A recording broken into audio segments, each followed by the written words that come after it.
Rynek nieruchomości nie zamiera nawet w tych czasach, kiedy mamy zmianę polityczną w Polsce, ale ta zmiana również wiąże się z rynkiem nieruchomości i są liczne pytania, co będzie na przykład z wakacjami kredytowymi, i to wcale nie jest tak prosto, że obecny rząd przyjął jakieś postanowienie dotyczące kontynuowania tego programu w 2024 roku. O tym będzie w tej audycji i będzie również o tym, czy w ogóle należy się zainteresować w tej chwili, jeszcze w 2023 roku, jeżeli spełniasz warunki, wzięciem bezpiecznego kredytu 2%.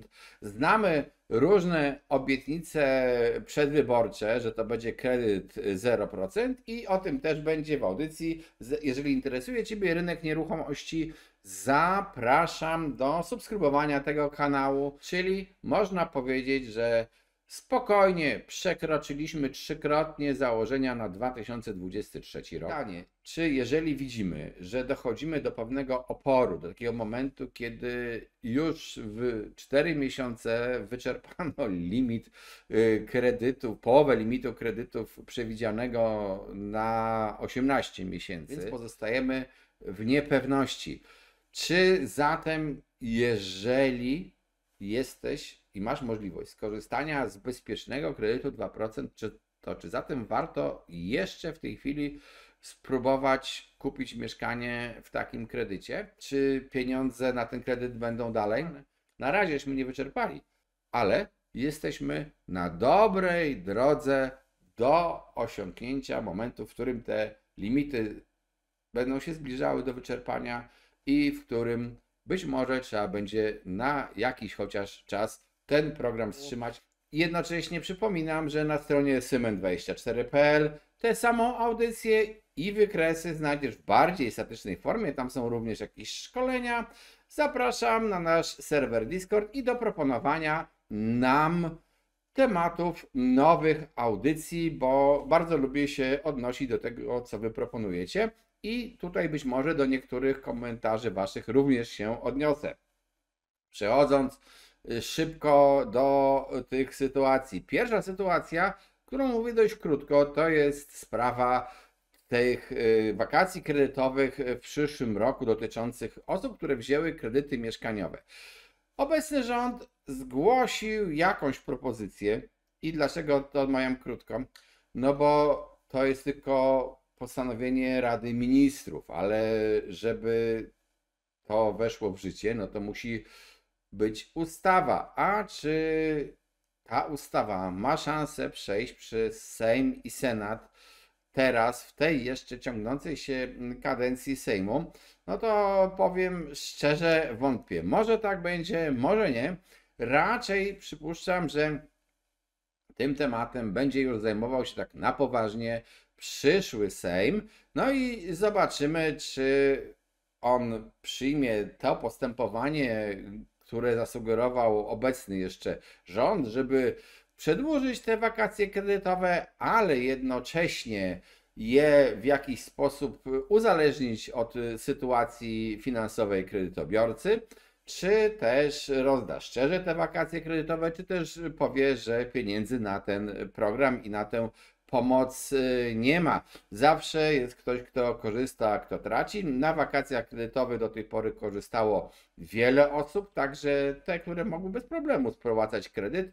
W jakiejś grupie tych, którzy tracą, znajdowały się banki, chociaż może byłyby też zadowolone z tych wakacji, dlatego że niektórzy po prostu, gdyby nie te wakacje, to nie radziliby sobie ze spłatą kredytów i ten współczynnik spłacalności kredytów mieszkaniowych byłby znacznie gorszy niż jest. I teraz właśnie chcę przejść do informacji o tym, co się dzieje w kredytach na mieszkania, w bezpiecznym kredycie, czy ten program w ogóle może się skończyć i czy warto teraz jeszcze pod koniec października, w listopadzie udać się na rynek i szukać mieszkania na tym rynku, co zresztą od razu powiem, w niektórych lokalizacjach, w niektórych miastach ceny mieszkań wzrosły ogromnie. właśnie między innymi z powodu tego kredytu, a w innych lokalizacjach niekoniecznie.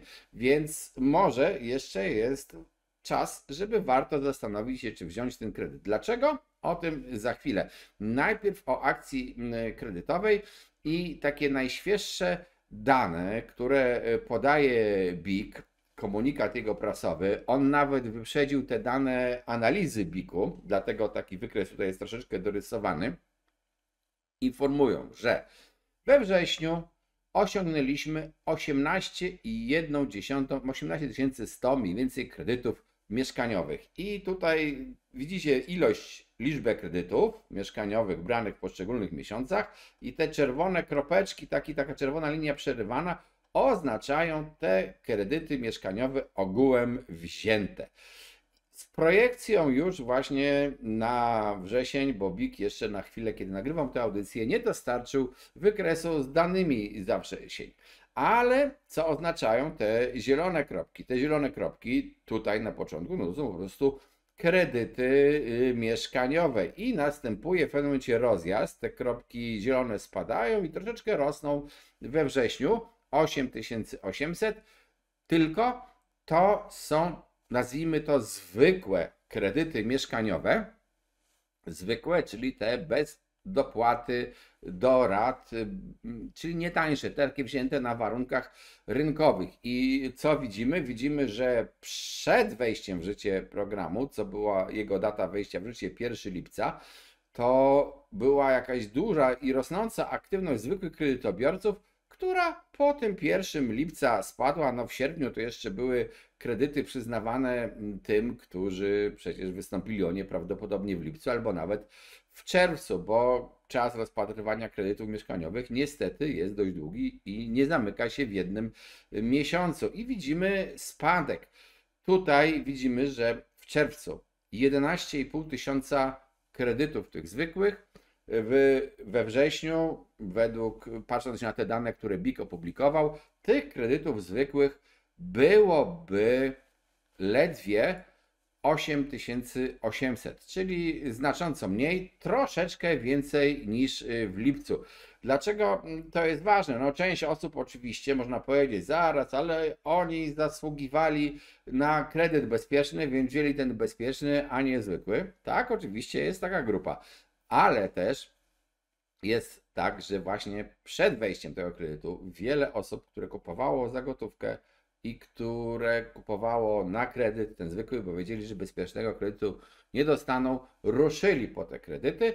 No i oni, jak widać, stanowią mniejszą liczbę, co oznacza, że liczba osób, które chcą lub które mogą wziąć w tej chwili mieszkanie, kupić mieszkanie i wziąć zwykły kredyt, jest niższa niż było dawniej, a deweloperzy ruszyli troszeczkę z budowami, trzeba powiedzieć, bo to mamy wykres tego ożywienia, te kropki czerwone to jest linia budów rozpoczynanych teraz, a ta zielona linia to jest linia projektów. Widać niewielkie używienie u deweloperów, ale czy ci deweloperzy mogą liczyć na nabywców pochodzących z bezpiecznego kredytu, na nabywców w przyszłości? Bo jeżeli deweloper zaczyna dziś budowę, może zaczynać oczywiście sprzedaż tego osiedla jeszcze na etapie, że tak powiem, wbicia pierwszej łopaty, ale tak naprawdę tą budowę będzie w dużej części sprzedawał czy finalizował za 2 lata. No i czy może on liczyć na tych nowych nabywców? I teraz mamy takie dane te, które przytoczę, pochodzą z 19 października tego roku, podaje je Związek Banków Polskich i być może kiedy oglądasz tę audycję, nawet z pewnością te dane są wyższe. W każdym razie 19 października ilość kredytów danych w programie Bezpieczny Kredyt, udzielonych umów kredytowych była ponad 24 tysiące umów, a kwota nieruchomości, czy też tych ogólnych kredytów, które zostały udzielone z pomocą tego programu, wynosiła 9,7 miliarda. I teraz uwaga, bo przecież ten kredyt ten program był tworzony na podstawie jakichś założeń. Założono pieniądze na ten kredyt. Pieniądze zresztą banki mają dostać dopiero w 2024 roku. Hulajdysza, piekła nie ma w 2023. Założono, że ten kredyt będzie brany równomiernie. Założono tych pieniędzy na przyszły rok 940 milionów złotych. To są dopłaty do rat, nie kredyty, tylko dopłaty do rat. I cóż jeszcze założono? Założono, że w 2023 będzie 10 tysięcy takich kredytów udzielonych, a w 2024 40 tysięcy, razem 50 przez 1,5 roku obowiązywania programu, bo on wchodził w życie w lipcu 2023. Przez 18 miesięcy miało być 50 tysięcy takich kredytów. Tymczasem przez niecałe 4 miesiące udzielono już ponad 24, a pewnie w momencie, w którym oglądacie tę audycję, to już znacząco powyżej 25 tysięcy kredytów. Przekroczono połowę założeń liczby udzielanych kredytów, założeń na 18 miesięcy. Również spójrzcie się na tę liczbę. Założono, że ta wartość udzielonego finansowania w miliardach złotych, znaczy wartość udzielonego finansowania wspartego tym bezpiecznym kredytem, wyniesie w 2023 roku 3,2 miliarda, a w 2024 13,2, co nam daje razem 16,4. Jakie jest wykonanie? Na 19 października, czyli na niecałe 4 miesiące istnienia tego programu, wykonaliśmy 9,7 miliarda, a w momencie, kiedy oglądacie tę audycję, to z pewnością jest już powyżej 10 miliardów.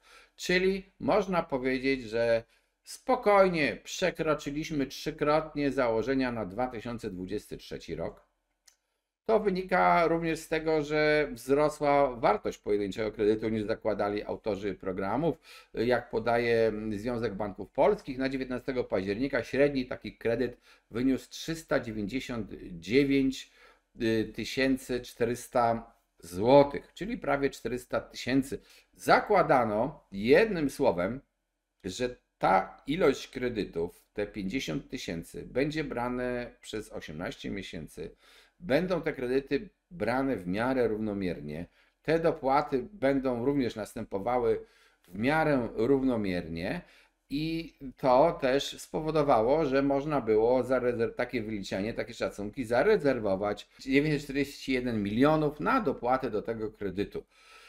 Tymczasem ta realizacja znakomicie wyprzedziła te założenia, co oznacza, że prawdopodobnie pieniądze na ten projekt mogą się wkrótce skończyć, że wnioski mogą przestać być przejmowane i że ktoś, kto składa wniosek, o czym mówił często na tym kanale Krzysztof Montal, specjalista od tego produktu, kredytu bezpiecznego, mogą po prostu w 2024 roku w ogóle się nie znaleźć, albo znaleźć się w niewielkiej ilości i ten program może zostać zawieszony. Oczywiście wracam do tego, że mamy nowe rozdanie polityczne i zmienia się władza.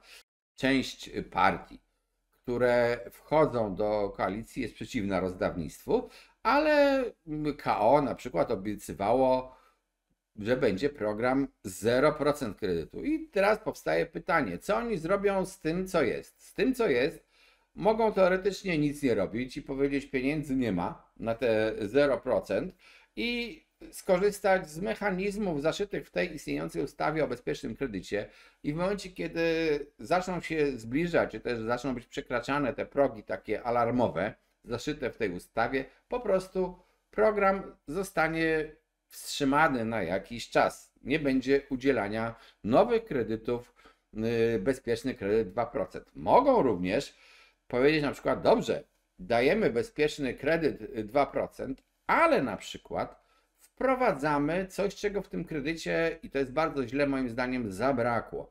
Wprowadzamy ograniczenie maksymalnej ceny za 1 metr kwadratowy mieszkania, które będziemy finansować z tego kredytu.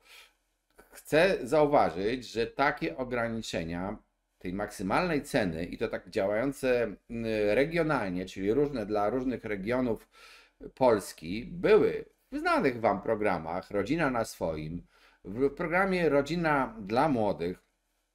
Krytykowano czasami te limity, że są za niskie, że w Warszawie to w ogóle prawie żadnego mieszkania nie można kupić w takim kredycie. Tak było, ale jednocześnie to ograniczenie tej maksymalnej kwoty powodowało, że nie było takiej swobody w podnoszeniu cen nieruchomości, bo jeżeli ktoś chciał sprzedać takie mieszkanie komuś, kto liczył na ten kredyt, a to było wiele tysięcy osób kupujących w tych programach Rodzina na swoim czy Mieszkanie dla młodych, no to musiał się liczyć z realiami programu. Nie mógł ceny szybować w nieskończoność, a w tym programie w zasadzie można powiedzieć takich limitów nie ma. No to znaczy, jak gdybyśmy wzięli maksymalną kwotę tego kredytu, który można dostać w tym programie i podzielili to przez minimalną powierzchnię oficjalną mieszkanie, jakie można teraz wybudować, czyli 25 metrów, to by nam wyszło, że 28 tysięcy złotych może kosztować metr kwadratowy mieszkania. No i właśnie ten brak limitów w maksymalnej cenie metra kwadratowego jest jedną z przyczyn takiej możliwości podnoszenia cen. Inną oczywiście jest brak podaży mieszkań. No i pamiętacie ten wykres, co pokazywałem o produkcji deweloperskiej, która ruszyła nieśmiało. I pytanie, czy jeżeli widzimy, że dochodzimy do pewnego oporu, do takiego momentu, kiedy już w 4 miesiące wyczerpano limit kredytów, połowę limitu kredytów przewidzianego na 18 miesięcy, że wyczerpano już ponad połowę kwoty kredytów, które mogą być wspierane, ogólnej kwoty kredytów, które mogą być wspierane tym programem, również w niecałe 4 miesiące, a ta kwota była zakładana na 18 miesięcy, no to trzeba się zastanowić, czy ten program będzie dalej funkcjonował. Czy taki deweloper będzie mógł liczyć, że do niego przyjdą nabywcy z tej ogromnej liczby osób, które biorą bezpieczny kredyt, z dominującej w tej chwili liczby kredytobiorców. No we wrześniu to jest ponad 51% i ja myślę, że duże prawdopodobieństwo jest, że w październiku z uwagi na te różne przesunięcia czasowe będzie to już nawet ponad 51% kupujących, czy oni przyjdą kupować. Czy też ten deweloper ma się zastanawiać nad tym i patrzeć, ci, którzy biorą zwykłe kredyty, kupują mniej. A co z tymi, co chcą kupować za gotówkę? Czy ci, których stać na zakupy gotówkowe, po prostu bez kredytów, będą w swojej masie, ja nie mówię w pojedynczych przypadkach, tylko w swojej masie, uważali, że w tej chwili są dobre ceny nieruchomości, czy też będą patrzyli się na to, aha, może zaraz wejdzie jakieś budownictwo komunalne, bo to też program jest na przykład Lewicy, czy wejdzie jakieś poparcie budownictwa spółdzielczego, a może wejdą jakieś ulgi na przykład na produkcję tych mieszkań. Nie warto teraz kupować mieszkania, tylko być może wróci program, który kiedyś był. Ulgi dla osób, które budowały mieszkania i przeznaczały je później na wynajem. No tego nie wiadomo. Więc ci kupujący za gotówkę również mogą, nie muszą, ale również mogą znaleźć powód, przynajmniej część z nich, dlatego żeby nie podejmować w tej chwili decyzji zakupowych. Jednym słowem, mamy zmianę polityczną, która z dużym prawdopodobieństwem może wpłynąć na przyszłość rynku nieruchomości. Na razie nie wiemy, bo się nie utarło zdanie tych koalicjantów. Ich programy są rozbieżne. Może oni coś ustalą, może nie ustalą. Nie wiemy, co oni ustalą tak naprawdę, więc pozostajemy w niepewności. Czy zatem, jeżeli jesteś i masz możliwość skorzystania z bezpiecznego kredytu 2%, czy zatem warto jeszcze w tej chwili spróbować kupić mieszkanie w takim kredycie? No i powiedziałem, są miejscowości w których ten bezpieczny kredyt tak bardzo mocno cen nieruchomości nie podbił, nie napompował takiej lokalnej banki. Są miejscowości, w których te ceny przez ten kredyt zostały w sposób wyraźny bardzo mocno podbite. Przeanalizuj, gdzie chcesz kupić mieszkanie i zastanów się nad perspektywą. Na dzień dzisiejszy, jeżeli masz możliwość kupowania z kredytu bezpieczny 2%, no to na pewno płacisz mniej niż ten, który musi korzystać ze zwykłego kredytu. Masz takie fory w tym kupowaniu, mniejszą ratę będziesz płacił, o to chodziło. Warto o tym pomyśleć. Jak się będą w przyszłości zmieniały stopy procentowe, tego nikt z nas nie wie. W każdym razie można założyć, że przez jakiś czas kupienie mieszkania w tym kredycie będzie stanowiło dużą pomoc w spłacaniu po prostu kredytu. A czy pieniądze na ten kredyt będą dalej? No, szczerze mówiąc, nie wiem. Dane, które przedstawiłem, wskazują, że może żeśmy jeszcze nie wyczerpali tego pułapu. Niektórzy mówią, już widziałem kiedyś artykuły, że już ten pułap został wyczerpany, ale to mówiono na podstawie wniosków, które są duplikowane. Na razieśmy nie wyczerpali, ale jesteśmy na dobrej drodze do osiągnięcia momentu, w którym te limity będą się zbliżały do wyczerpania i w którym być może trzeba będzie na jakiś chociaż czas ten program wstrzymać zgodnie z tym, co jest w ustawie o tym właśnie programie bezpiecznego kredytu. Jeżeli chcesz kupować mieszkania, chcesz kupować nieruchomości, obracać nieruchomościami, może innymi, również gruntami, zapraszam, subskrybuj ten kanał, bo tu poznasz trendy, tu poznasz również informacje o zmianie w prawie i pewnie niedługo zrobimy audycję o takich niektórych odkrywcach pseudonowości w obrocie gruntami, więc zapraszam, subskrybuj ten kanał. No i oczywiście zapraszam do korzystania ze strony cymen24.pl, gdzie znajdziesz sporo kursów o obrocie nieruchomościami i te nasze audycje z YouTube'a, często wyposażone właśnie w takie statyczne wykresy w tabelę danych, które być może jest łatwiej oglądać niż na ekranie filmu na YouTubie. Jednocześnie zapraszam do zamieszczania komentarzy, sugerowania nam tematów nowych audycji i cóż, cześć, trzymajcie się i myślcie o rynku nieruchomości.